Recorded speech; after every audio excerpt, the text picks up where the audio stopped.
हम लोग जो है इसमें द हिंदू न्यूज़पेपर के विश्लेषण को देखने वाले हैं और ये जो है 27 दिसंबर 2024 का है।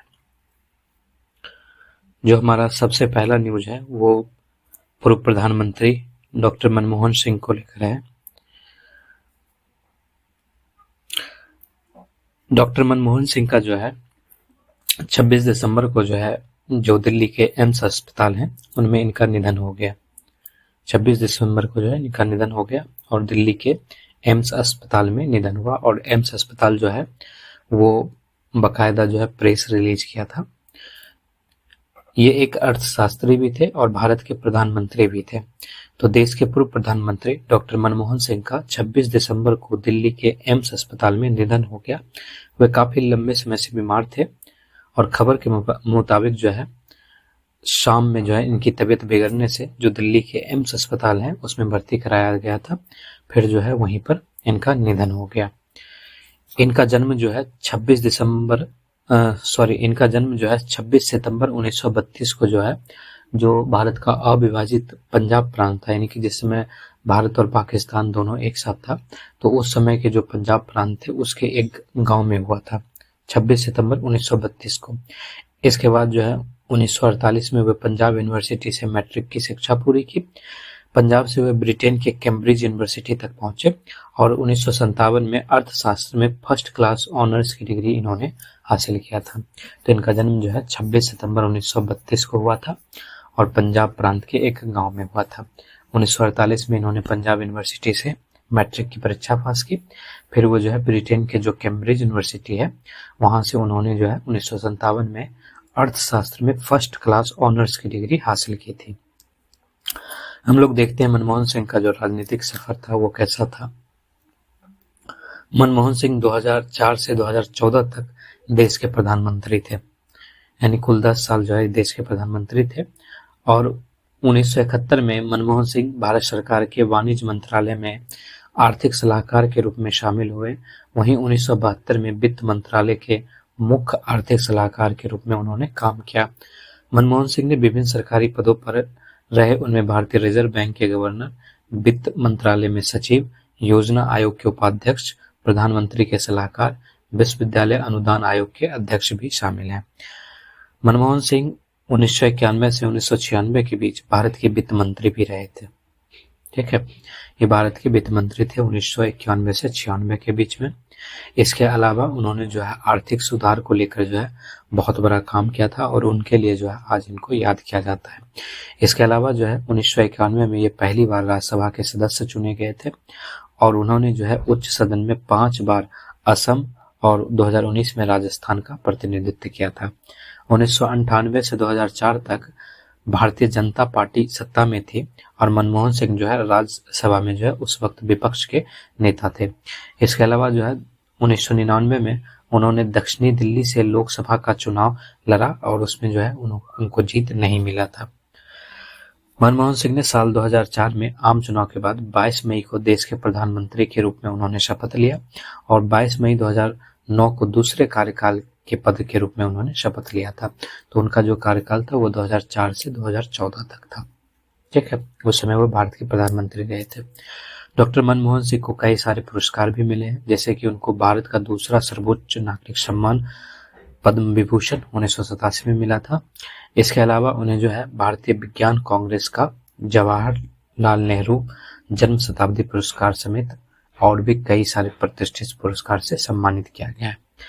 और सबसे बड़ी चीजें जो है उन्हें जो है 1991 के आर्थिक सुधारों के वास्तुकार के रूप में जाना जाता है, क्योंकि 1991 में जो है भारत एक गंभीर आर्थिक संकट के कगार पर था और सबसे बड़ी चीज जो है वो भारत जो है आर्थिक संकट में जो है डिफॉल्ट के कगार पर आ गया था।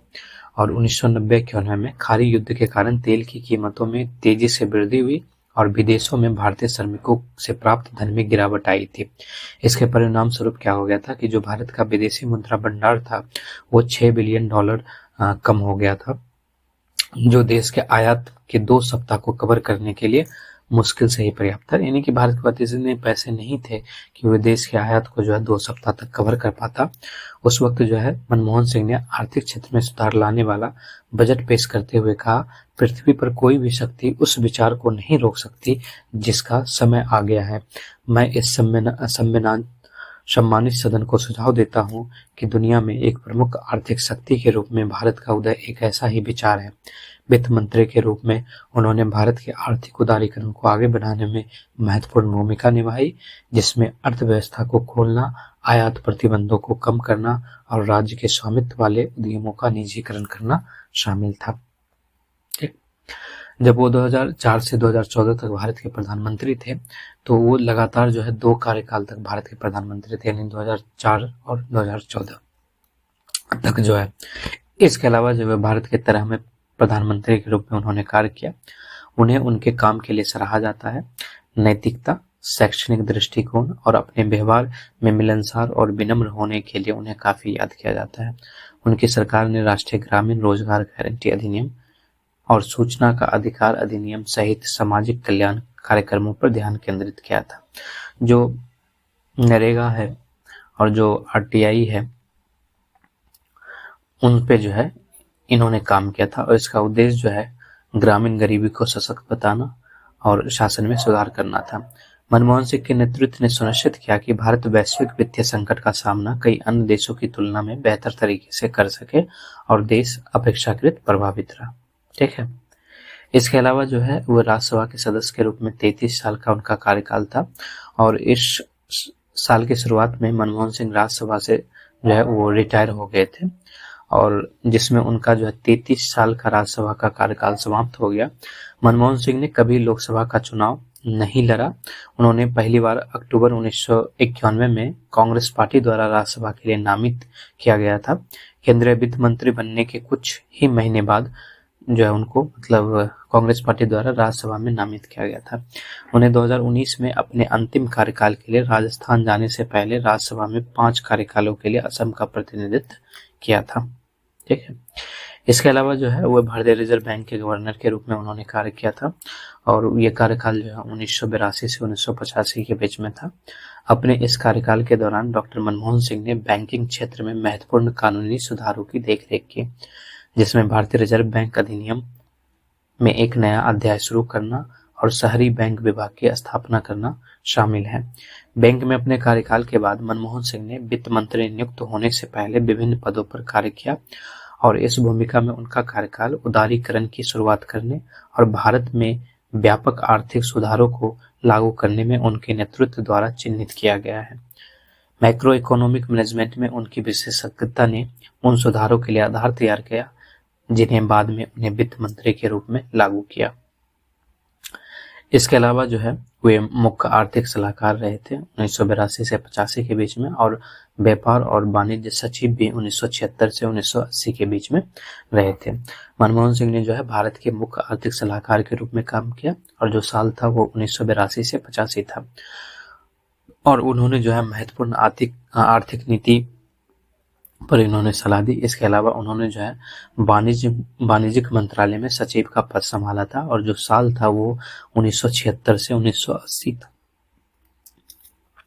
इसके अलावा जो है मनमोहन सिंह को बड़े बड़े पुरस्कार और से सम्मानित किया गया है, जैसे विकास के प्रति मनमोहन सिंह के समर्पण और उनकी कई उपलब्धियों के कारण जो है उनको कई सारे प्रतिष्ठित पुरस्कार मिले, जैसे कि 1987 में उनको पद्म विभूषण मिला था। 1993 के वर्ष में वित्त मंत्री के लिए यूरो मनी पुरस्कार उनको दिया गया था। 1993 और 94 में वर्ष के वित्त मंत्री के लिए उन्हें एशिया मनी पुरस्कार से सम्मानित किया गया था। 1995 में भारतीय विज्ञान कांग्रेस द्वारा जवाहरलाल नेहरू जन्म शताब्दी पुरस्कार से उनको सम्मानित किया गया था। तो ये जो है हमारे पूर्व प्रधानमंत्री साहब थे डॉक्टर मनमोहन सिंह। इनका निधन हो गया 26 दिसंबर को। ये था न्यूज। इसके बाद जो है हम लोग देखते हैं जो आरबीआई की मॉनेटरी पॉलिसी है, यानी जो मौद्रिक नीति है, उसके मांग में कमी आ सकती है, ऐसा जो है फाइनेंस मिनिस्टर यानी वित्त मंत्रालय के द्वारा जो है कहा गया है। तो हम लोग पहले देखते हैं कि मौद्रिक नीति क्या होता है। तो मौद्रिक नीति अधिनियम में निर्दिष्ट लक्ष्यों को प्राप्त करने, ठीक है, निर्दिष्ट लक्ष्यों को प्राप्त करने के लिए अपने नियंत्रण में मौद्रिक साधनों के उपयोग के संबंध में केंद्रीय बैंक की नीति को संदर्भित करता है। यानी जो केंद्रीय बैंक है वो कई सारे लक्ष्य बनाती है और उस लक्ष्य तक पहुंचने के लिए वो कई सारे नियंत्रण को भी लागू करती है। तो उस नियंत्रण में जो है वो जिन साधनों का उपयोग करती है उस साधनों में से एक जो है मौद्रिक नीति होता है। आरबीआई की मौद्रिक नीति का प्राथमिक उद्देश्य जो है वो विकास को ध्यान में रखते हुए मूल्य स्थिरता बनाए रखना होता है और सतत विकास के लिए जो है मूल्य स्थिरता जो है वो एक आवश्यक पूर्व शर्त है। इसके अलावा जो संशोधित आरबीआई अधिनियम 1934 है उसमें हर 5 वर्ष में एक बार रिजर्व बैंक के परामर्श से भारत सरकार द्वारा मुद्रास्फीति लक्ष्य जो है यानी कि ये 4+-2 जो है निर्धारित करने का प्रावधान किया गया है। ठीक, 4+-2 यानी कि 2 से जो है वो 6 के बीच में होना चाहिए। ठीक, इसके बाद जो हम लोग देखते हैं मौद्रिक नीति समिति क्या होती है। तो इसकी उत्पत्ति जो है जो 2016 में जो आरबीआई अधिनियम 1934 था उसमें संशोधन 2016 में किया गया और उसकी एक धारा है 45ZB। उसके तहत जो है केंद्र सरकार को 6 सदस्यीय मौद्रिक नीति समिति का गठन करने का अधिकार है। तो केंद्र सरकार जो है जो आरबीआई अधिनियम 1934 है उसकी धारा 45ZB के तहत जो है वह मौद्रिक नीति समिति का गठन करती है और जो मौद्रिक नीति समिति होती है उसमें 6 सदस्य होते हैं। जो आरबीआई अधिनियम 1934 है उसमें जो है 2016 में संशोधन किया गया था। तो जो मौद्रिक नीति समिति है उसके लिए धारा कौन सा है, उसके लिए धारा है 45ZB। ठीक है, 45ZB इसके द्वारा जो है किया जाता है। और अधिनियम कौन सा है, आरबीआई एक्ट 1934, इसमें जो है 2016 में संशोधन किया गया था। तो केंद्र सरकार जो है इसका गठन करती है और इसमें 6 सदस्य होते हैं। जैसे कि जो धारा 45ZB है जो धारा 45ZB है उसमें कहा गया है कि मौद्रिक नीति समिति मुद्रास्फीति लक्ष्य को प्राप्त करने के लिए आवश्यक नीति दर निर्धारित करेगी। ठीक है, जो मुद्रास्फीति लक्ष्य यानी कि 4+-2, ठीक है, उसको उस लक्ष्य को प्राप्त करने के लिए जो है ये आवश्यक नीति दर निर्धारित करेगी। मौद्रिक नीति समिति का निर्णय बैंकों के लिए जो है वो बाध्यकारी होता है। जो धारा 45ZB है उसके अनुसार जो है एमपीसी में 6 सदस्य होते हैं, यानी कि मौद्रिक नीति समिति में 6 सदस्य होते हैं। इसमें कौन कौन होता है, तो जो आरबीआई गवर्नर है उसके पदेन अध्यक्ष जो है इसमें होते हैं। तो आरबीआई गवर्नर जो है इसका अध्यक्ष होता है। इसके अलावा जो है मौद्रिक नीति का प्रभारी जो है वो डिप्टी गवर्नर होता है। इसके अलावा जो है केंद्रीय बोर्ड द्वारा नामित बैंक का एक अधिकारी इसमें शामिल होता है। इसके अलावा जो है केंद्र सरकार जो है वो 3 व्यक्तियों को इसमें नियुक्त करती है और जो 3 व्यक्ति केंद्र सरकार नियुक्त करती है उसमें जो है उनको अर्थशास्त्र, बैंकिंग या वित्त या मौद्रिक नीति के क्षेत्र में ज्ञान होना चाहिए या वो अनुभव होना चाहिए या फिर वो सक्षम हो। ठीक है, उन व्यक्ति को जो है केंद्र सरकार के द्वारा नियुक्त किया जाता है। तो आरबीआई गवर्नर हो गया, मौद्रिक नीति का प्रभारी हो गया, केंद्रीय बोर्ड द्वारा नामित बैंक का एक अधिकारी हो गया, इसके अलावा केंद्र सरकार द्वारा 3 व्यक्ति हो गया। तो इन 6 व्यक्ति जो है वो एमपीसी यानी मौद्रिक नीति समिति के सदस्य होते हैं। और जो ये सदस्य की या फिर इसके गठन की जो बातें हैं वो धारा 45ZB में कहा गया है। जो अधिनियम है वो आरबीआई अधिनियम 1934 है, उसमें 2016 में संशोधन किया गया था। और जो मौद्रिक नीति समिति है उसका गठन कौन करता है, तो केंद्र सरकार करता है। ठीक, अब कुछ टर्म है उसको हम लोग देखते हैं, जैसे कि एक है पॉलिसी रेपो दर। तो रेपो दर वह दर है जिस पर किसी देश का केंद्रीय बैंक किसी भी तरह की धनराशि की कमी होने पर वाणिज्यिक बैंकों को धन देता है और इस प्रक्रिया में केंद्रीय बैंक प्रतिभूति खरीदता है। तो जो केंद्रीय बैंक है, ठीक है, जैसे कि भारत के मामले में आरबीआई हो जाता है, भारतीय रिजर्व बैंक हो जाता है। तो जब वाणिज्यिक बैंक के पास जो है धन की कमी हो जाती है तो वाणिज्यिक बैंक जो है अपने पास जो प्रतिभूति होता है वो आरबीआई को बेच देता है और आरबीआई जो उसके बदले वाणिज्यिक बैंकों को पैसे देती है। इससे जो है मार्केट में तरलता आती है, लिक्विडिटी आता है। तो ये पॉलिसी रेपो दर था। दूसरा जो है वो अस्थायी जमा सुविधा है। ठीक है, वस्तुतः इसे अधिशेष तरलता को समाप्त करने और बैंकिंग प्रणाली की समस्या को कम करने के एक उपकरण के तौर पर देखा जाता है। यह रिवर्स रेपो सुविधा से इस मायने में अलग है, इसमें बैंकों को फंड जमा करते समय संपार्श्विक प्रदान करने की आवश्यकता नहीं होती है। इसे जो है अस्थायी जमा सुविधा कहा जाता है। दूसरा जो है वो है सीमांत अस्थायी सुविधा दर, जो MSF होता है। ठीक है, जो MSF होता है, तो MSF जो है ऐसी स्थिति में अनुसूचित बैंकों के लिए आपातकालीन स्थिति में RBI से ओवरनाइट यानी रातों रात ऋण लेने की सुविधा है।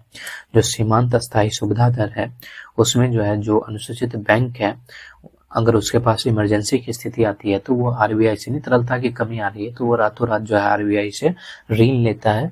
ठीक है, और ये जो है सीमांत अस्थायी सुविधा दर कहलाता है। जब अंतरबैंक तरलता पूरी तरह से कम हो जाती है तब इसका प्रयोग किया जाता है।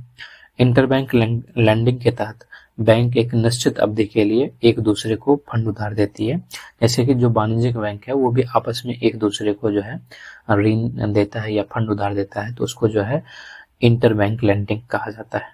इसके अलावा जो है एक बैंक दर होता है।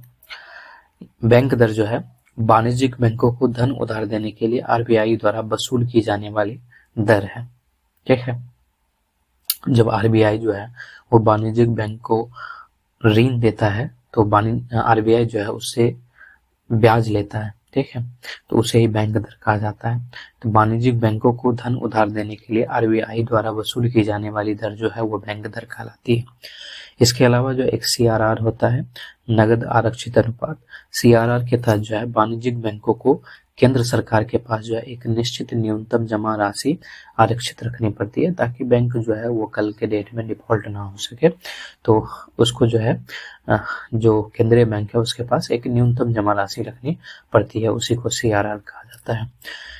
एक SLR होता है जिसे वैधानिक तरलता अनुपात कहते हैं।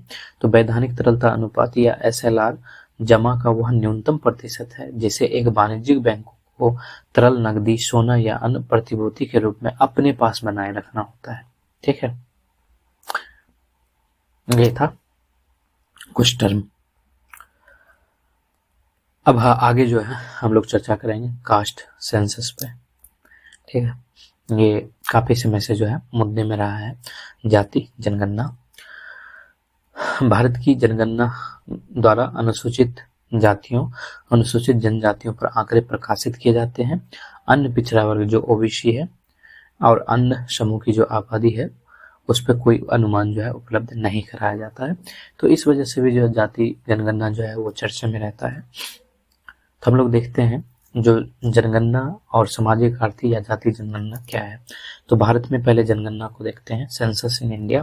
तो भारत में जनगणना की शुरुआत जो है 1881 में होती है, यानी कि जब ब्रिटिश काल था तभी जो है भारत में जनगणना की शुरुआत किया गया था। जनगणना का उपयोग जो है सरकार नीति निर्माण में, शिक्षाविद या अन्य लोगों द्वारा भारतीय आबादी का आकलन करने, संसाधनों तक पहुंच बनाने, सामाजिक परिवर्तन की रूपरेखा तय करने और परिसीमन अभ्यासों के लिए किया जाता है। हालांकि इसकी एक अप्रभावी साधन के रूप में आलोचना की जाती है जो प्रशिक्षीकृत आकलन के लिए अनुपयुक्त है। ठीक है, तो सरकार जो है इसका उपयोग जो है नीति निर्माण में करता है, तो इसलिए जो है जनगणना महत्वपूर्ण होता है। सामाजिक आर्थिक और जाति जनगणना क्या है? ठीक है, social economic and caste census क्या है? तो जो सामाजिक आर्थिक जाति गणना है वो पहली बार 1931 में आयोजित किया गया था। तो ये कोई नई चीजें नहीं है, ये 1931 में आयोजित किया गया था और उसका उद्देश्य था कि अभाव के संकेतों की पहचान करने के लिए ग्रामीण और शहरी दोनों क्षेत्रों में भारतीय परिवारों की आर्थिक स्थिति के बारे में सूचना एकत्रित करना, और यह विभिन्न जाति समूहों की आर्थिक स्थिति का मूल्यांकन करने के लिए विशिष्ट जाति नामों पर डेटा एकत्रित करता है। ठीक है, तो जनगणना और जो सामाजिक आर्थिक और जाति जनगणना है उसके बीच में अंतर क्या है? तो जनगणना जो है वो भारतीय जनसंख्या का एक सामान्य चित्र प्रस्तुत करता है, ये एक सामान्य जानकारी उपलब्ध करवाता है। लेकिन वहीं पर जो सामाजिक आर्थिक और जातिगत जनगणना है उसका उपयोग जो है राज्य सहायता या फिर लाभार्थियों के पहचान के लिए किया जाता है। जो जनगणना अधिनियम 1948 है उसके तहत जनगणना के आंकड़े जो है गोपनीय होते हैं, जबकि जो सामाजिक आर्थिक और जाति जनगणना है उसमें संग्रहित व्यक्ति सूचना सरकारी विभागों द्वारा परिवारों को लाभ देने या लाभ से वंचित करने हेतु उपयोग करने के लिए उपलब्ध कराता है। मतलब कि जो जनगणना अधिनियम 1948 है उसके तहत जो है जनगणना के आंकड़े गोपनीय होते हैं, लेकिन जो जातिगत जनगणना है उसके आंकड़े जो है सरकार पब्लिक डोमेन में लाती है और उसका उपयोग जो है उन लोगों के लिए करती है जो अभी भी पिछड़े वर्ग में है। तो इसलिए जो है इसका ये महत्वपूर्ण हो जाता है। तो भारत में जाति आधारित आंकड़ा संग्रह का इतिहास क्या रहा है? तो भारत में जाति आधारित आंकड़ा संग्रह का एक लंबा इतिहास रहा है, जिसमें वर्ष 1931 तक की जातियों की सूचना शामिल है, क्योंकि 1931 में इसको पहली बार किया गया था।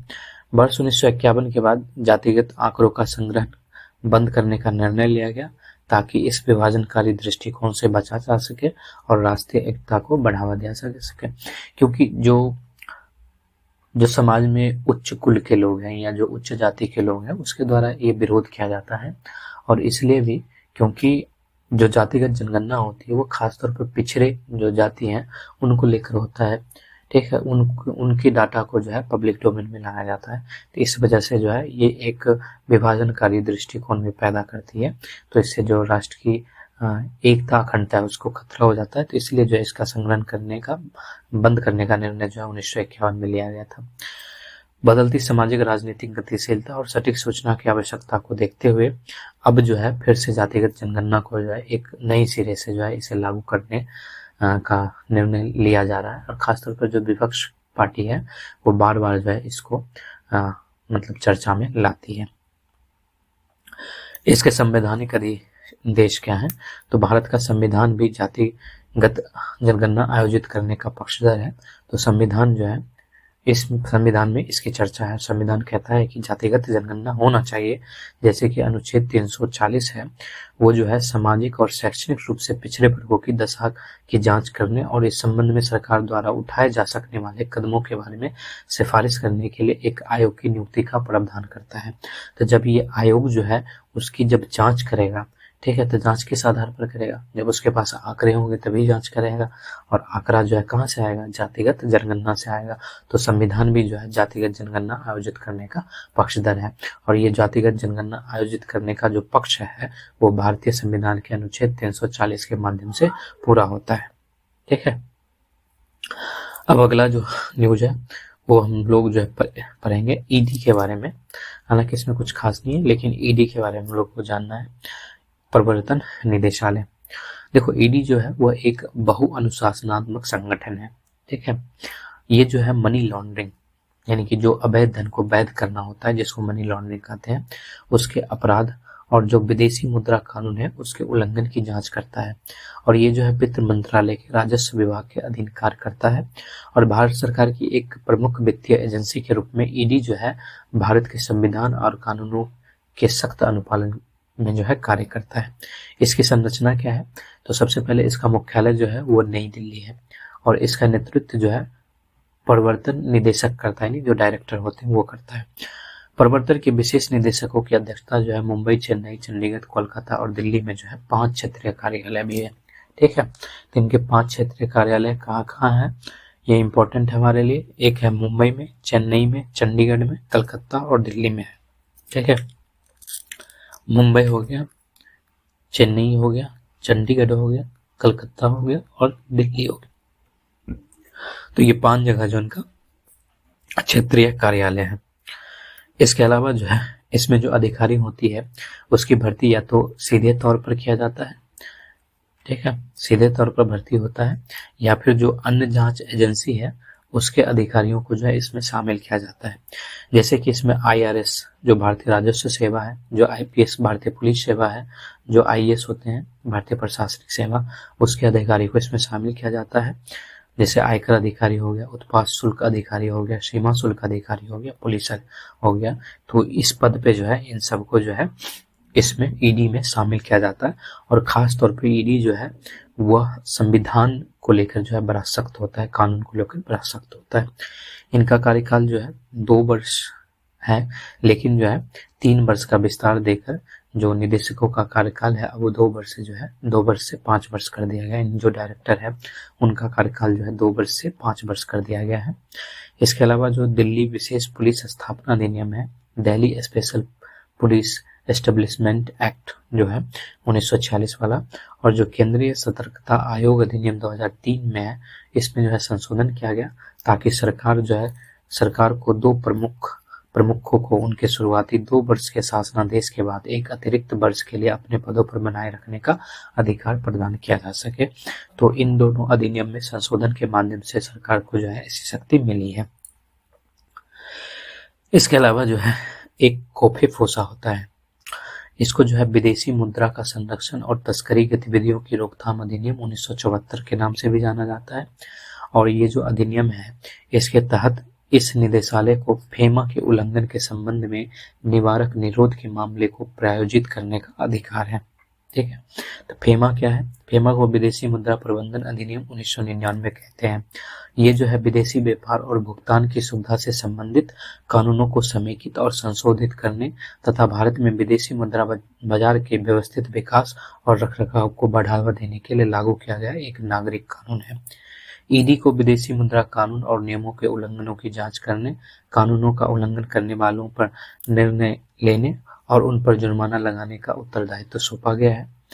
इसके अलावा जो धन शोधन निवारण अधिनियम होता है 2002 वाला, यानी कि FATF इंडिया की सिफारिश के बाद जो धन शोधन निवारण अधिनियम 2002 है, उसको अधिनियमित किया गया और ईडी को अपराध की आय से प्राप्त संपत्ति का पता लगाने के लिए जांच कर संपत्ति को अनंतिम रूप से कुर्क करने, ठीक है, और विशेष अदालत द्वारा अपराधियों के खिलाफ मुकदमा चलाने और संपत्ति की जब्ती सुनिश्चित करने के लिए PMLA यानी कि धन शोधन निवारण अधिनियम के प्रावधानों को क्रियान्वित करने की जिम्मेदारी भी पे सौंपी गई है।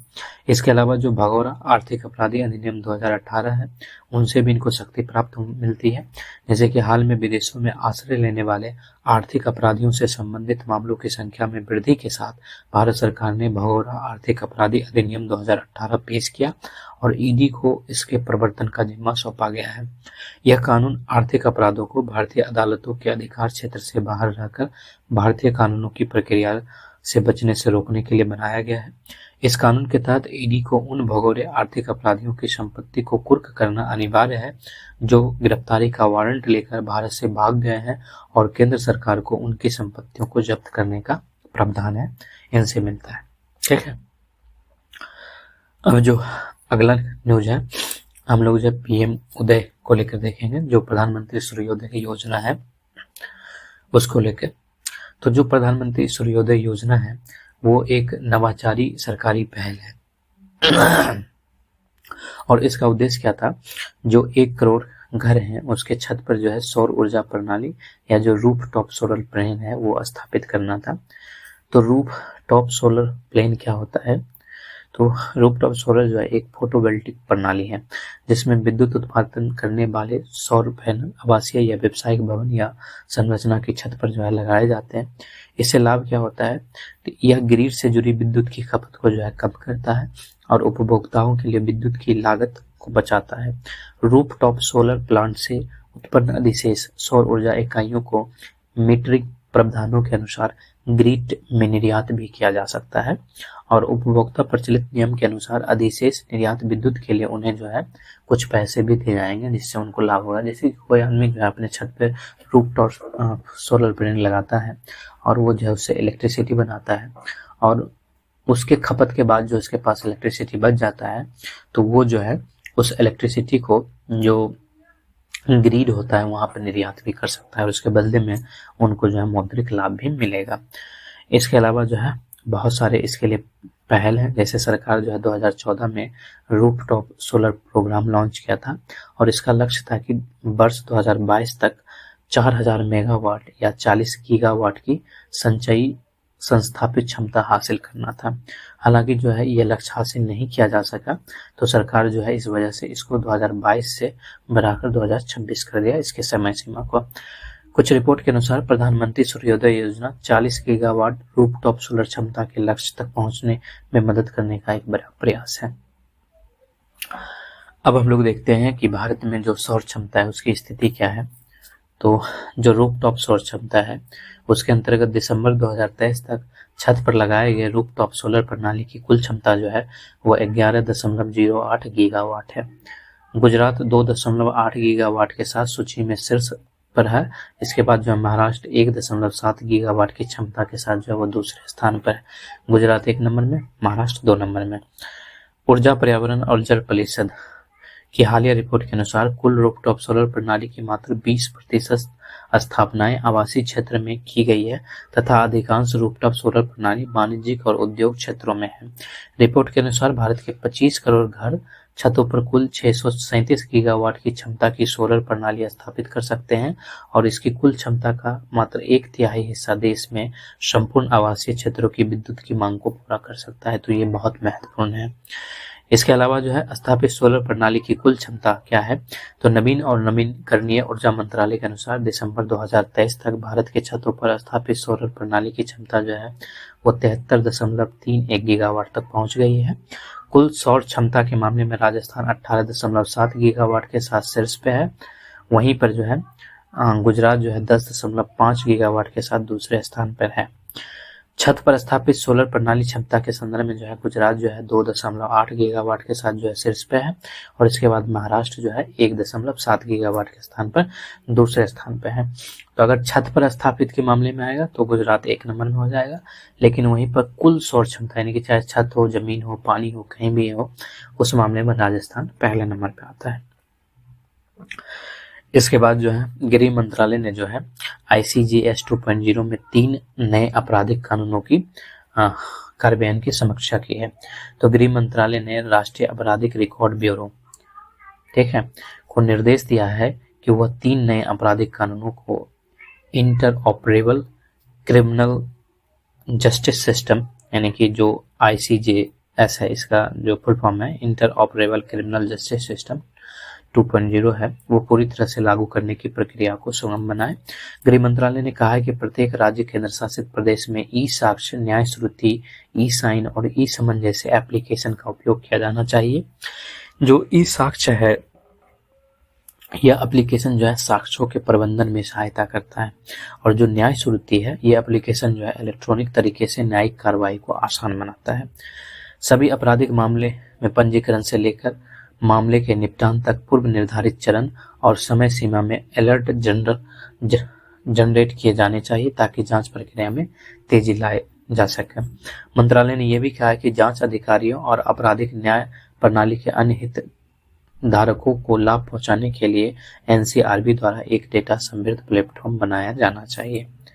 हम लोग जो है देखते हैं जो हमारे लिए महत्वपूर्ण है वो inter operable criminal justice system क्या होता है। ठीक, तो जो ICJS है inter operable criminal justice system, इसका विचार जो है सुप्रीम कोर्ट की ई समिति ने दिया। अब इसे गृह मंत्रालय के तहत जो है एक प्रमुख परियोजना के रूप में लागू किया जा रहा है। इसका उद्देश्य क्या है, तो आपराधिक न्याय प्रणाली के अलग अलग स्तंभों के बीच में डेटा और सूचना के सुगम हस्तांतरण को सक्षम बनाना है। इसका मुख्य फोकस क्या है, तो अपराध और अपराधी ट्रैकिंग नेटवर्क एवं सिस्टम को ई कोर्ट और ई कारागार डेटाबेस के साथ फॉरेंसिक लैब, फिंगरप्रिंट और अभियोजन जैसे नगरपालिका के अन्य स्तंभों के साथ जोड़ना है। इसका उद्देश्य जो है आपराधिक न्याय प्रणाली के सभी स्तंभों में वन डेटा वन एंट्री का लक्ष्य हासिल करना रखा गया है। इसे जो है NCRB द्वारा राष्ट्रीय सूचना विज्ञान केंद्र के सहयोग से लागू किया जा रहा है और इसका जो समय सीमा है उसमें जो पहला चरण है वो 2018 से 2022 होगा, जबकि दूसरा चरण जो है वो 2022-23 से 2025-26 होगा। ठीक, इसके अलावा जो है आपराधिक न्याय प्रणाली में प्रौद्योगिकी के इस्तेमाल के लिए कई सारे पहले शुरू किए गए, जैसे कि एक सेफ सिटी प्रोजेक्ट है और ये जो है गृह मंत्रालय के अधीन शुरू किया गया एक पायलट परियोजना था और इसके पहले चरण में देश के 8 शहरों को शामिल किया गया था ताकि वहां पर जो स्मार्ट पुलिसिंग है उसको बढ़ावा दिया जा सके। इसके अलावा दूसरा जो है राष्ट्रीय स्वचालित फिंगरप्रिंट पहचान प्रणाली है। NCRB द्वारा लागू की जा रही इस प्रणाली में अपराधियों को शीघ्र और सटीक पहचान की सुविधा मिलती है। इसके अलावा जो है केंद्र सरकार जो है वो कई सारे फॉरेंसिक विज्ञान प्रयोगशालाओं को बढ़ावा दे रही है जहां पर DNA का विश्लेषण करने वाली यूनिट को मजबूत किया जा रहा है। इसके अलावा जो है कॉमन इंटीग्रेटेड पुलिस एप्लीकेशन है। इसमें पुलिस स्टेशन पर विभिन्न प्रक्रियाओं जैसे कि FIR दर्ज करना जैसे स्वचालित जो है डिजाइन एप्लीकेशन के माध्यम से जो है इस सहयोग को बढ़ावा दिया जा रहा है। ठीक, इसके अलावा जो अगला है वो है कि दक्षिण कोरिया जो है वो सुपर एज्ड समाज बना है। जैसे कि हाल में ही दक्षिण कोरिया की इंटीरियर एंड सेफ्टी मिनिस्ट्री ने औपचारिक रूप से घोषणा की है कि दक्षिण कोरिया एक सुपर एज्ड समाज बन गया है। और इसका मुख्य कारण ये है कि जो दक्षिण कोरिया की आबादी का जो है 20% से अधिक हिस्सा जो है वो 65 वर्ष या उससे अधिक आयु वर्ग के लोगों का है। ठीक है, यानी दक्षिण कोरिया में जो है 20% से अधिक लोग जो है वो या तो 65 वर्ष के हैं या फिर उससे अधिक के हैं। इसलिए जो है इन्होंने अपने आप को एक सुपर एज्ड समाज कहा है। इसलिए अब जापान के बाद जो है दक्षिण कोरिया एशिया में सुपर एज्ड समाज वाला दूसरा देश बन गया है। पहले नंबर पर जापान, अब दूसरे नंबर पर दक्षिण कोरिया है। संयुक्त राष्ट्र के अनुसार किसी देश को जो है एजिंग का सामना करने वाला देश तब माना जाता है जब वहां की जनसंख्या 65 वर्ष से अधिक आयु के लोगों की हिस्सेदारी जो है वो 7% से अधिक हो जाता है। अगर किसी भी देश में जो 65 वर्ष के आयु या उससे अधिक वाले लोग अगर 7% से अधिक हो जाए, ठीक है, तो उसको संयुक्त राष्ट्र जो है एजिंग का सामना करने वाला देश कहता है। इसके अलावा जो है एक एज्ड होता है, ठीक है, एक एजिंग होता है, एक एज्ड होता है, एक सुपर एज्ड होता है। तो जो एज्ड होता है जब किसी देश की जो जनसंख्या है उसमें 65 वर्ष से अधिक आयु के लोगों की हिस्सेदारी जो है 14% या उससे अधिक हो जाता है, ठीक है, तब उसको जो है एज्ड का सामना करने वाले देश के अंतर्गत रखा जाता है। इसके अलावा जो एक सुपर एज्ड होता है, सुपर एज्ड का सामना करने वाला देश तब माना जाता है जब वहां की जनसंख्या जो है 65 वर्ष से अधिक आयु के लोगों की हिस्सेदारी जो है वो 20% से अधिक हो जाए, ठीक, तब जो है उसको सुपर एज्ड कहा जाता है। इस वजह से जो है दक्षिण कोरिया सुपर एज्ड हो गया है। ठीक है, अगर जो है 65 वर्ष या उससे अधिक, जो 65 वर्ष है, ठीक है, 65 वर्ष या उससे अधिक जो है, ठीक है, ये हो जाए और इसमें जो है 7% का योगदान रहे पूरी जनसंख्या में, ठीक है, तब जो है इसको एजिंग कहा जाता है। ठीक है, और अगर जो है 65 वर्ष या इससे अधिक जो है उसमें 14% की हिस्सेदारी आ जाए तो उसको जो है एज्ड कहा जाता है। और जो है 65%, ठीक है, या इससे अधिक में जो है 20% की हिस्सेदारी आ जाए तो इसको जो है सुपर एज्ड कहा जाता है। और इस वजह से दक्षिण कोरिया की आबादी जो है वो 20% से अधिक जनसंख्या जो है 65 वर्ष या उससे अधिक आयु का है, इसलिए इन्होंने अपने आप को सुपर एज्ड समाज कहा है। ठीक है, वृद्धजनों की स्थिति क्या है, तो वैश्विक स्तर पर जो है जो 60 वर्ष से अधिक आयु वर्ग के लोगों की जनसंख्या जो है 2020 में 1 अरब था और यह अनुमान था कि 2050 तक जो है वो 2.1 अरब हो जाएगा। ठीक है, यानी कि दुगुना हो जाएगा। इसके अलावा जो है जनसंख्या में वृद्धिजनों की बढ़ती आबादी प्रारंभ में जापान जैसे उच्च आय वाले देशों में देखी गई थी। अब जो है वृद्धजनों की जो आबादी है वो निम्न और मध्यम आय वाले देशों में भी तेजी से बढ़ रहा है और ऐसा अनुमान है कि 2050 तक जो है इन देशों में वृद्ध जनसंख्या की हिस्सेदारी जो है 2/3 तक पहुंच जाएगी। ठीक है, भारत में क्या स्थिति है, तो जो UNFPA 2023 है उसके अनुसार 2050 तक जो है भारत की कुल जनसंख्या में वृद्धजनों की आबादी जो है वो 20% से अधिक हो सकती है। ठीक, तो भारत भी जो है उस वक्त यानी सुपर एज्ड में चला जाएगा 2050 तक। ठीक है, तो हमारे पास 2050 तक का वक्त है। तो इससे चुनौतियां क्या क्या बढ़ जाती है। पहली चीज आर्थिक चुनौतियां बढ़ जाती है, जैसे कि कार्यबल में जो कमी आ जाता है, स्वास्थ्य देखभाल में लागत में जो है वृद्धि हो जाता है, सामाजिक सुरक्षा प्रणाली में जो है अधिक खर्च होने लगता है। इसके अलावा जो है सामाजिक स्तर पर वृद्धजनों की देखभाल करने में परिवारों की जिम्मेदारियां बढ़ जाती है। उनके देखभाल के लिए परिवार के अन्य सदस्यों को अधिक समय निकालना पड़ता है, जनरेशन गैप को दूर करने का प्रयास करना पड़ता है और साथ ही सामाजिक सामंजस्य बनाए रखने की भी आवश्यकता पड़ती है। इसके अलावा जो अवसंरचना है उसमें वृद्धजनों की आबादी बढ़ने से शहरों को अपनी परिवहन व्यवस्था में बदलाव लाने की जरूरत पड़ती है ताकि बुजुर्गों को आसानी से और सुरक्षित रूप से एक जगह से दूसरी जगह जाने में मदद मिल सके। ठीक है, अब इसके लिए क्या कदम उठाए जा रहे हैं, जैसे कि वैश्विक स्तर पर जो है संयुक्त राष्ट्र Madrid international plan of action of ageing लाया गया है 2022 और इसका उद्देश्य क्या था कि जो बूढ़े लोग हैं उनके जीवन के गुणवत्ता को जो है बेहतर बनाना था। इसके अलावा जो है विश्व स्वास्थ्य संगठन की वैश्विक रणनीति है जो 2016 से 20 के बीच में था, इसमें जो हेल्दी एजिंग और जो आयु अनुकूल परिवेश है उस पर ध्यान केंद्रित करता है। इसके अलावा जो सतत विकास लक्ष्य है, और संयुक्त राष्ट्र का जो सतत विकास लक्ष्य का तीसरा है वो स्वास्थ्य से जुड़ा हुआ है, और जो 10वां है वो असमानता को कम करता है। तो इस माध्यम से भी जो वृद्धजनों की समस्या है उसका निराकरण किया जा सकता है। इसके अलावा जो है 2021-30 के बीच में जो है UN decade of healthy ageing जो है घोषित किया गया था। भारत में क्या कदम उठाए जा रहे हैं, तो जो लोक स्वास्थ्य बीमा के रूप में जो है आयुष्मान भारत प्रधानमंत्री जन आरोग्य योजना शुरू किया गया, और वृद्धजनों के कल्याण को सुनिश्चित करने के उद्देश्य से 1999 में राष्ट्रीय वृद्धजन नीति की घोषणा की गई। माता पिता और वरिष्ठ नागरिकों का भरण पोषण और कल्याण अधिनियम 2007 लाया गया, और इस कानून का उद्देश्य जो है बुजुर्गों को सामाजिक आर्थिक स्वास्थ्य संबंधी सुरक्षा प्रदान करना है। इसके अलावा जो है वृद्धजनों के स्वास्थ्य देखभाल हेतु राष्ट्रीय कार्यक्रम लाया गया। इसके तहत निवारक, उपचारात्मक और पुनर्वासात्मक चिकित्सा प्रदान करने पर ध्यान केंद्रित किया गया है। ठीक है, तो न्यूज जो था ये था कि जो दक्षिण कोरिया है वो अब जापान के बाद दूसरा सुपर एज्ड समाज बन गया है। ठीक, इसके अलावा जैसे कि हम लोगों ने कल चर्चा किया था वो था केन बेतवा नदी जोरो केन बेतवा नदी जोरो राष्ट्रीय परियोजना के बारे में, और प्रधानमंत्री ने जो है मध्य प्रदेश के खजुराहो में केन बेतवा नदी जोरो परियोजना की आधारशिला रखी, और ये देश की जो है पहली नदी जोरो परियोजना है। और अभी वर्तमान में जो है नदी जोरो परियोजना जो है सबसे महत्वपूर्ण है, क्योंकि जल संकट इस तरह से घिर रहा है, इस तरह से वो आ रहा है कि इसके लिए जो है नदी जोरो परियोजना जो है वो महत्वपूर्ण हो जाता है। तो ये देश की पहली नदी जोरो परियोजना है जिसे जो है राष्ट्रीय परिप्रेक्ष्य योजना के अंतर्गत लागू किया जा रहा है। जो राष्ट्रीय परिप्रेक्ष्य योजना है उसको अगस्त 1980 में तत्कालीन केंद्रीय सिंचाई मंत्रालय यानी वर्तमान में जो जल शक्ति मंत्रालय है उसके द्वारा तैयार किया गया था। जो राष्ट्रीय परिप्रेक्ष्य योजना यानी NPP है, इसके तहत जो है राष्ट्रीय जल विकास एजेंसी NWDA का गठन किया गया, और NWDA ने देश में 30 रिवर लिंक्स की पहचान की है, और जिसमें जो है 16 प्रायद्वीपीय क्षेत्र है और 14 हिमालय क्षेत्र में है। नदी परियोजना का महत्व क्या है, तो इससे सिंचाई सुविधा बढ़ता है। जो NPP है यानी कि राष्ट्रीय परिप्रेक्ष्य योजना, इसका लक्ष्य ये है कि जो देश में 35 मिलियन हेक्टेयर क्षेत्र है वहां पर सिंचाई सुविधा उपलब्ध कराया जा सके। इसके अलावा जो जल विद्युत उत्पादन है उसमें भी ये योगदान देता है। इससे जो है लगभग 34,000 मेगावाट जल विद्युत जो है उत्पादन करने में मदद मिल सकता है।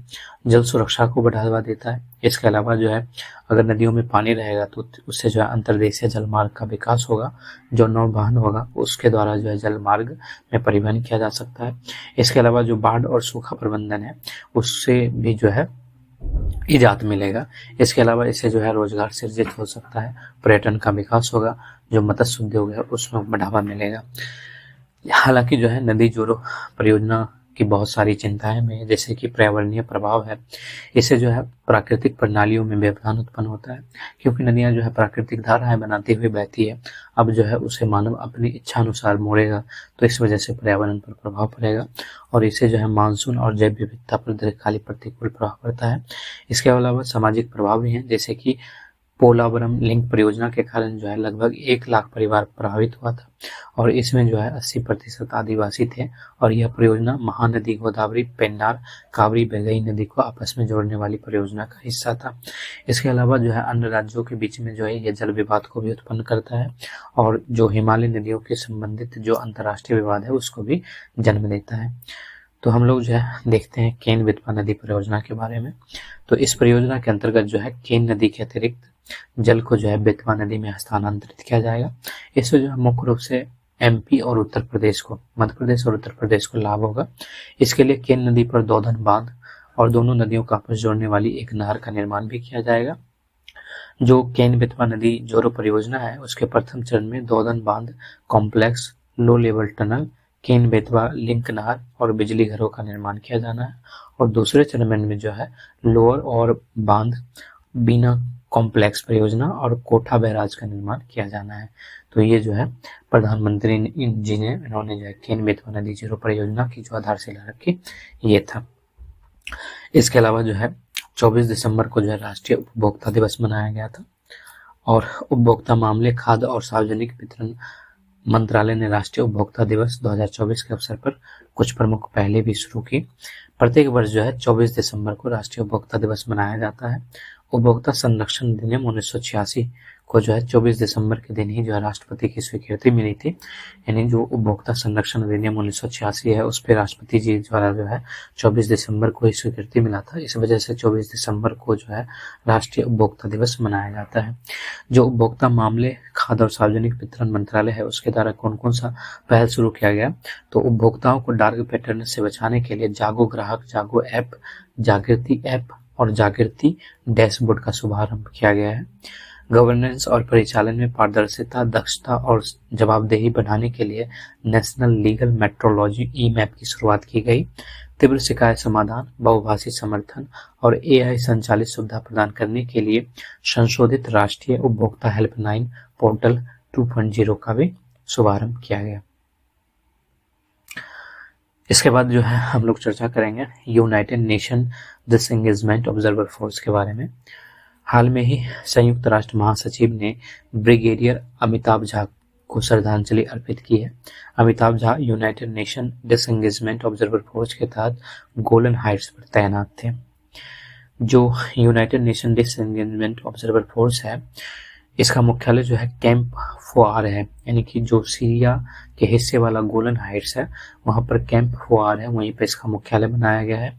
इसे इजराइल और सीरिया के बीच 1974 में डिसएंगेजमेंट ऑफ फोर्सेस एग्रीमेंट के बाद संयुक्त राष्ट्र सुरक्षा परिषद के संकल्प 350 द्वारा जो है स्थापित किया गया था और ये जो संकल्प है 1974 में ही दिया गया था। इसको क्या क्या कार्य सौंपा गया है, तो जो गोलन हाइट्स है यानी कि सीरिया वाला हिस्सा में जो गोलन हाइट्स पड़ता है वहां पर एरिया ऑफ सेपरेशन, ठीक है, और एरिया ऑफ लिमिटेशन की निगरानी करना है और युद्ध को विराम की स्थिति बनाए रखना है। और हर 6 महीने में जो है इन कार्यों का नवीनीकरण किया जाता है और वर्तमान में जो है इसे जून 2025 तक नवीनीकृत किया गया है। भारत जो है वो जो UNDOF है यानी कि United nation disengagement observer force है उसका तीसरा सबसे बड़ा सैन्य योगदान करता है। इसके बाद जो हमारा अगला है वो है अधिक अनुदान को लेकर, एक्सेस ग्रांट को लेकर। हाल ही में लोक लेखा समिति ने केंद्र सरकार के 4 मंत्रालयों द्वारा अधिक व्यय किए जाने की शिकायत की है। अधिक अनुदान के बारे में क्या है, तो भारतीय संविधान के अनुच्छेद 115 में अनुपूरक, अतिरिक्त, अधिक, ठीक है, सप्लीमेंट्री, एडिशनल और एक्सेस अनुदान का प्रावधान है। अधिक अनुदान की मांग क्या है कि किसी वित्तीय वर्ष में किसी सेवा पर स्वीकृत बजट से अधिक व्यय होने की स्थिति में राष्ट्रपति को संसद के समक्ष अधिक अनुदान की मांग करनी पड़ती है। तो इस वजह से जो लोक लेखा समिति है वो केंद्र सरकार के 4 मंत्रालय द्वारा जो है जो अधिक व्यय किए जा रहे हैं उसकी शिकायत की है, ठीक है। इसका प्रावधान जो है अनुच्छेद 115 में है। अब जो हम लोग हैजा पर चर्चा करेंगे और जो WHO है विश्व स्वास्थ्य संगठन उसके द्वारा कहा गया है कि जो यमन है, ठीक है, यमन जो है वो विश्व में हैजा से सबसे अधिक प्रभावित देश है। हैजा क्या होता है इसके बारे में हम लोग जानते हैं। हैजा जो है वो एक जीवाणु जनित रोग है, ठीक है, जो तीव्र दस्त और डिहाइड्रेशन का कारण बनता है। यह विर्बोइयो क्लोरी, ठीक है, नामक जीवाणु से दूषित भोजन या पानी के सेवन करने से होता है। ब्रिवोयो क्लोरी नामक जीवाणु से जो है अगर कोई भोजन या पानी दूषित हो चुका है तो उसको कोई आदमी व्यक्ति खाता है तो उससे जो है तीव्र दस्त या डिहाइड्रेशन होने लगता है, उसे ही हैजा कहा जाता है। इसलिए हैजा जो है एक जीवाणु जनित रोग है। अधिकांश लोगों में हैजा का कोई लक्षण नहीं होता है या हल्के लक्षण होते हैं। इसका उपचार जो है ओरल रिहाइड्रेशन सॉल्यूशन यानी जिसको ORS कहा जाता है उससे किया जाता है। और अगर समय पर इसका इलाज नहीं किया जाता है तो तीव्र दस्त या डिहाइड्रेशन की वजह से जो है यह नुकसानदेह यानी कि घातक हो सकता है और इससे मृत्यु भी हो सकती है। सुरक्षित पानी, स्वच्छ और साफ सफाई तक लोगों की पहुंच जो है वो हैजा की रोकथाम के लिए अत्यंत आवश्यक है। इसके अलावा जो है ओरल कोरोना वैक्सीन जो है वो हैजा को यानी कि जो OCV है वो हैजा को रोकने और नियंत्रित करने में मदद करता है, ठीक है, ओरल कोलेरा वैक्सीन, ठीक। तो ये था कोलेरा यानी हैजा था।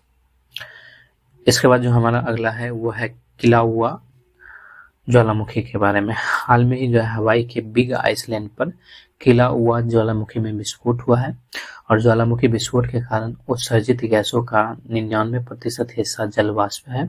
इसके अलावा जो है इसमें कार्बन डाइऑक्साइड, सल्फर डाइऑक्साइड भी है।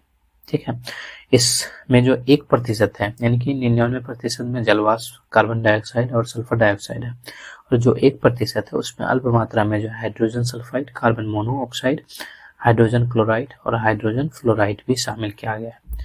किला हुआ ज्वालामुखी क्या है? तो ये विश्व में सर्वाधिक सक्रिय ज्वालामुखियों में से एक है, इसलिए इसमें जो है ज्वालामुखी विस्फोट हुआ है। ये जो है यूएसए के हवाई द्वीप के बिग आइलैंड के दक्षिण पूर्वी भाग में स्थित है। इसकी विशेषता क्या है? तो ज्वालामुखी का शिखर ढाकर जो है एक कॉलरेडा बन गया है। कॉलरेडा क्या होता है कि एक मतलब उथला गड्ढा होता है, ठीक है, उससे ज्वालामुखी जो है निकलती है, वो ज्वालामुखी का सबसे ऊपर वाला भाग होता है। इसकी ढलानें जो है हवाई के वोल्केनो नेशनल पार्क में स्थित ज्वालामुखी मोना लोआ के साथ लगती है। तो ये था किला हुआ ज्वालामुखी, और ये जो कहाँ है? ये यूएसए के हवाई द्वीप के बिग आइलैंड में है। ठीक है, हवाई के बिग आइलैंड में किला हुआ ज्वालामुखी है और इसमें हाल में ही विस्फोट हुआ है। अब हम लोग जो है आर्किया के बारे में जानते हैं। तो आर्किया के अध्ययन से वैज्ञानिकों को यह सुराग मिला है कि सूक्ष्म जीव टॉक्सिन एंटीटॉक्सिन सिस्टम की सहायता से कठोर परिस्थितियों के अनुकूल ढहकर जीवित रहते हैं। टीए सिस्टम यानी कि जो टॉक्सिक एंटीटॉक्सिन सिस्टम है उसमें कई बैक्टीरिया और आर्किया पाए जाते हैं। इसमें आमतौर पर एक टॉक्सिन होता है जो कि एक महत्वपूर्ण कोशिकीय प्रक्रिया को रोकता है, और साथ ही इसमें एक एंटीटॉक्सिन भी होता है जो संबंधित टॉक्सिन को निष्क्रिय करता है। आर्किया के बारे में क्या है कि आर्किया ऐसे जीव हैं जो बिना किसी केंद्रक यानी कि उसमें न्यूक्लियस नहीं पाया जाता है, वो एक कोश के जीव होते हैं।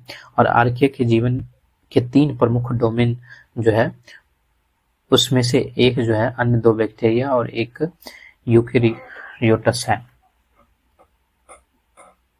ठीक है, आर्किया जीवन के 3 प्रमुख डोमेन में से एक है, अन्य में जो है 2 बैक्टीरिया और यूकेरियोटस आता है। आर्किया विभिन्न प्रकार के आवासों में पाए जाते हैं, जैसे कि जिसमें अत्यधिक कठोर दशा जैसे कि गहरे समुद्र के रिफ्ट वेट्स या गर्म झरने में जो है आर्किया पाए जाते हैं।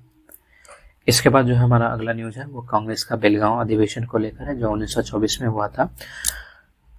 26 से 27 दिसंबर को कर्नाटक के बेलगावी, जिसको पहले बेलगांव या बेलगांव कहा जाता है, वहां पर कांग्रेस के बेलगांव अधिवेशन का शताब्दी समारोह मनाया जा रहा है। 1924 में बेलगांव कांग्रेस अधिवेशन के बारे में क्या है? तो यह जो है भारतीय राष्ट्रीय कांग्रेस का 39वां अधिवेशन था, बेलगांव अधिवेशन।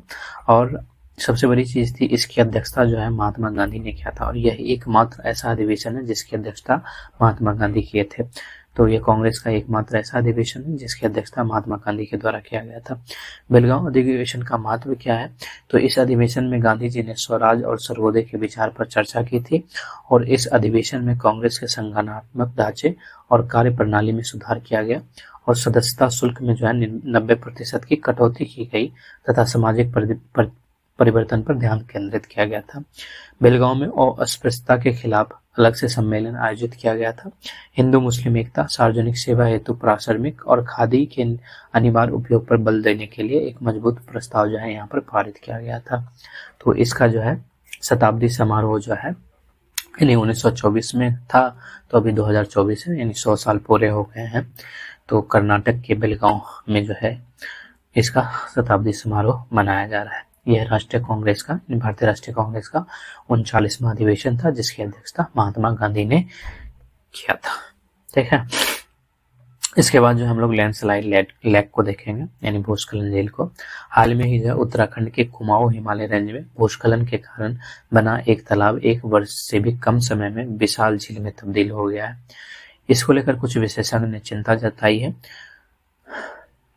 भूस्खलन जनित बांध बनने से निर्मित झील के बारे में हम लोग जानते हैं। तो इसका निर्माण जो है विभिन्न भू आकृतिक संरचना वाले क्षेत्र में बड़े पैमाने पर भूगर्भीय हलचलों की एक विस्तृत श्रृंखला के परिणाम स्वरूप होता है। इसके निर्माण की प्रक्रिया क्या है? जैसे कि अगर बांध का निर्माण होता है तो भी इसका निर्माण हो सकता है, या झील का निर्माण हो रहा है तो भी इसका निर्माण हो सकता है। तो यह खासकर संकीर्ण और चट्टानी पर्वतीय ढालों से घिरी नदी घाटियों में पृथ्वी के धंसने, मैड फ्लो यानी कि जो कीचड़ वगैरह होता है वो नीचे आता है, चट्टान और मलबों के गिरने के कारण जो है इसका निर्माण होता है। यानी कि ऊपर से गिर रहा है तो कोई गड्ढा का निर्माण जो है मतलब इस तरह से हो जाता है, तो यहाँ पर जो जल भरने से झील का निर्माण हो जाता है। इसके अलावा जो है बांध के पीछे नदी से लगातार पानी के जमाव के कारण झील का निर्माण होता है। ठीक, और भूस्खलन बांध जब टूट जाता है तो उससे भयानक बाढ़ आती है, लेकिन जब ये टूट जाएगा तो इससे जो है सारा पानी जब बह के बाहर आ जाएगा। इसके अलावा जो हम लोग भारतीय कम्युनिस्ट पार्टी के बारे में जानेंगे, सीपीआई। 26 दिसंबर 2024 को जो है जो सीपीआई है उसका भी जो है 100वां स्थापना दिवस है। इसके स्थापना के जो है 100 साल पूरे हो चुके हैं। दिसंबर 1925 में कानपुर में राष्ट्रीय कम्युनिस्ट सम्मेलन के दौरान भारतीय कम्युनिस्ट पार्टी की स्थापना की गया था। ठीक है, तो इसका जो है दिसंबर 1925 में जो है कानपुर में इसकी स्थापना की गई थी और इसकी अध्यक्षता जो है श्रृंगरावेलु चेट्टियर ने किया था। इसके गठन का कारण क्या था? जो ब्रिटिश साम्राज्यवादी शासन के प्रति बढ़ता असंतोष है इसका कारण था। इसके अलावा 1917 की रूसी क्रांति की सफलता के बाद वैश्विक स्तर पर समाजवादी या साम्यवादी विचारधारा लोकप्रिय हो रहा था, तो इस वजह से भी इसका गठन किया गया था। और इसके जो प्रमुख नेता थे उसमें एम.एन. रॉय, अबनी मुखर्जी जो है ये शामिल थे। स्वतंत्रता संग्राम में इनका महत्वपूर्ण योगदान रहा है, जैसे कि स्वतंत्र भारत के संविधान का मसौदा तैयार करने के लिए संविधान सभा के गठन पर विचार का जो सर्वप्रथम विचार जिन्होंने दिया था वो एम.एन. रॉय थे। और एम.एन. रॉय ने जो है 1934 में संविधान सभा के गठन का सर्वप्रथम विचार दिया था। इसने मजदूर और किसान आंदोलन को संगठित करने और अखिल भारतीय किसान सभा जैसे संगठनों को मजबूत करने में अपना योगदान दिया है। इसके बाद जो हम लोग चर्चा करेंगे कावेरी इंजन पर। कावेरी इंजन को जो है इन फ्लाइट परीक्षण के लिए मंजूरी दे दी गई है और ये भारत की जो है एरोस्पेस आत्मनिर्भरता की दिशा में एक बड़ा कदम है। कावेरी इंजन को डीआरडीओ के तहत गैस टरबाइन रिसर्च प्रतिष्ठान द्वारा विकसित किया गया है। कावेरी इंजन परियोजना क्या है? तो हल्के लड़ाकू विमान तेजस को शक्ति प्रदान करने के लिए 1980 के दशक के अंत में कावेरी इंजन परियोजना शुरू की गई। बाद में डीआरडीओ ने कावेरी इंजन के ड्राई वर्जन को विकसित करने पर अपना ध्यान केंद्रित किया ताकि यूएवी में इसका उपयोग किया जा सके। वर्तमान क्षमता क्या है? जो ड्राई कावेरी इंजन है उसमें जो है 49 से 51 जो है ठीक है केएन थ्रस्ट उत्पन्न करता है और जो घातक स्टील्थ यूसीएवी जैसे यूवी के लिए उपयुक्त है। ये जो है एक रणनीतिक महत्वाकांक्षी योजना है और जो एरो इंजन प्रौद्योगिकी में भारत की आत्मनिर्भरता को बढ़ाएगा। ठीक, इसके बाद जो है हम लोग जो है इजराइल और फिलिस्तीन के बारे में पढ़ेंगे। इजराइल और फिलिस्तीन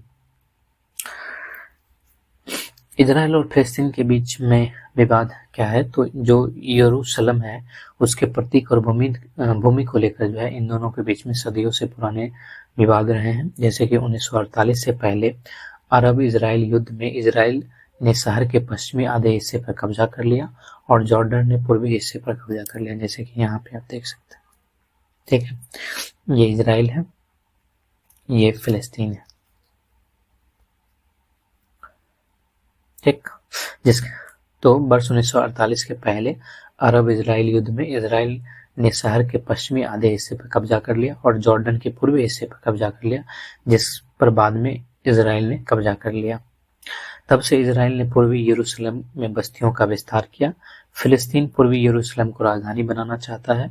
इजराइल पूरे शहर को अपनी एकीकृत शाश्वत राजधानी के रूप में देखता है, जबकि फिलिस्तीनी नेतृत्व इस संबंध में किसी भी समझौते से इनकार करता है, जब तक कि पूर्वी यरूशलेम को भविष्य के फिलिस्तीन राज्य की राजधानी के रूप में मान्यता नहीं दी जाती है।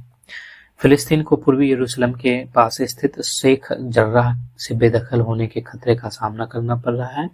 हाल में ही इजराइल सशस्त्र बलों ने यरूशलेम में ज़योनी राष्ट्रवादियों द्वारा वर्ष 1967 में शहर के पूर्वी हिस्से पर इजराइल के कब्जे को स्मरण करते हुए निकाले जाने वाले मार्च से पहले यरूशलेम में हरम अल शरीफ में अल आस्का मस्जिद पर हमला कर दिया गया।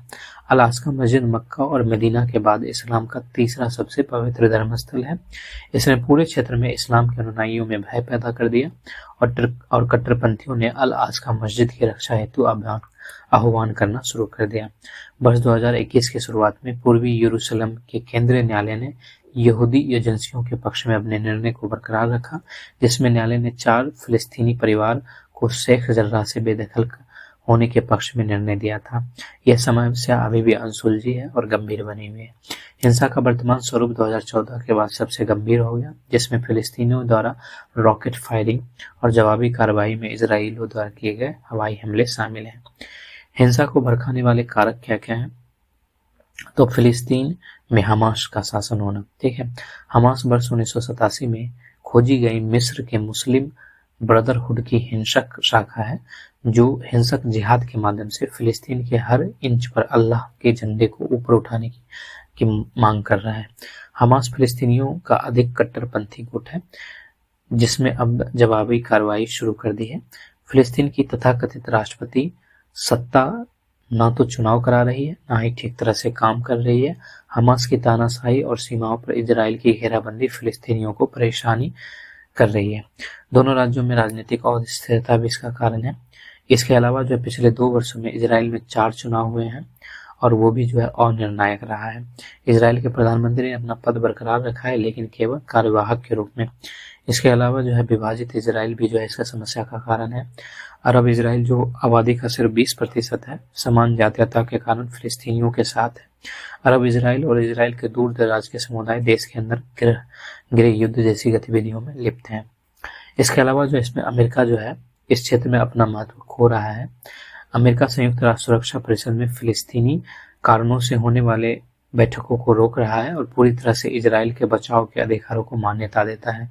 अमेरिकी राष्ट्रपति द्वारा यरूशलेम को इजराइल की वास्तविक राजधानी के रूप में मान्यता देना भी एक बड़ी समस्या है। राष्ट्रपति जो बाइडेन के नेतृत्व में अमेरिका का इजराइल के संबंध में अभी स्पष्ट रुख ज्ञात नहीं हुआ है, जबकि डोनाल्ड ट्रंप के नेतृत्व में अमेरिका ने स्पष्ट रूप से इजराइल का समर्थन किया था।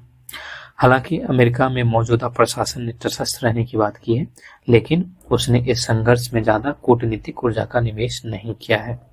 ठीक,